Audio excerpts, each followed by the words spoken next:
welcome to this new video for my channel, The Mental Traveler. I'm Caro Herrera and today I'm going to be reviewing a novel called Helen of Troy. It was written by Margaret George and published in 2006. Before I begin though, let me just say that this video will just have one spoiler right towards the end of the review. But before I say it, I'm going to tell you I'm gonna mention it so you can skip it if you prefer.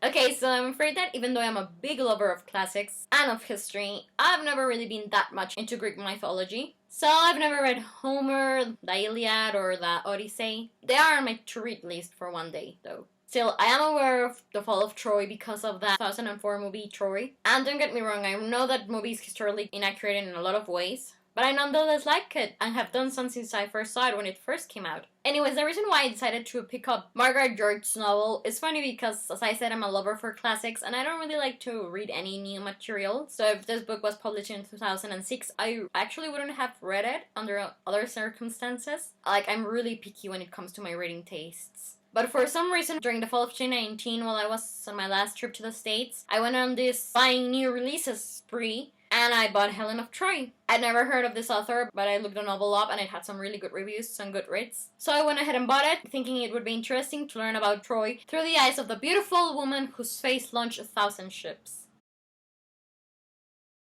As you can probably imagine, Helen of Troy is about the life of this woman, whose beauty was both a blessing and a curse, and whose forbidden love for a prince of Troy, when she is already married to the king of Sparta, leads the Greeks into declaring war against the Trojans. I don't want to go into too much details just in case someone out there isn't that aware of what happens in the Iliad, but in this novel you get to meet the famous Achilles and even the mighty Aphrodite, among other gods.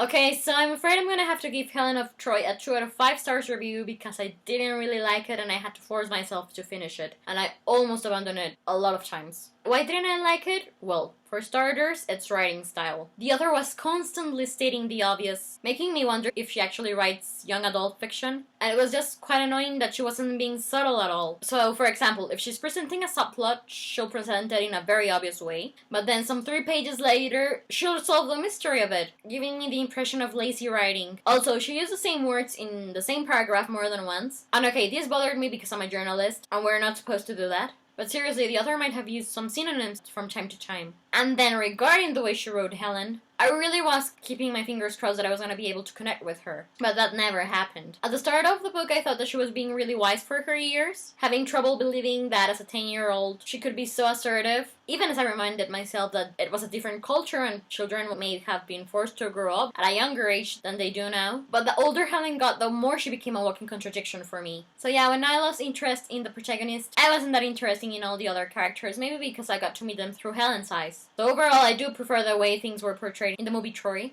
Why? Well, here's where the spoilers come in, so beware. Because overall I think it's more mature and it makes more sense and it's more human and relatable to have Ellen fall for Paris because she's trapped in this unhappy marriage, feeling that she's suffocating and Paris means freedom and excitement and adventure and second chances, than just because she's bored. And one day Aphrodite casts upon her the ability to feel desire and lust and passion. This just made me not really buy the way that 2 lovers fall for each other. Also, I think it's interesting that this novel came out after the movie, but this comment is just a side note.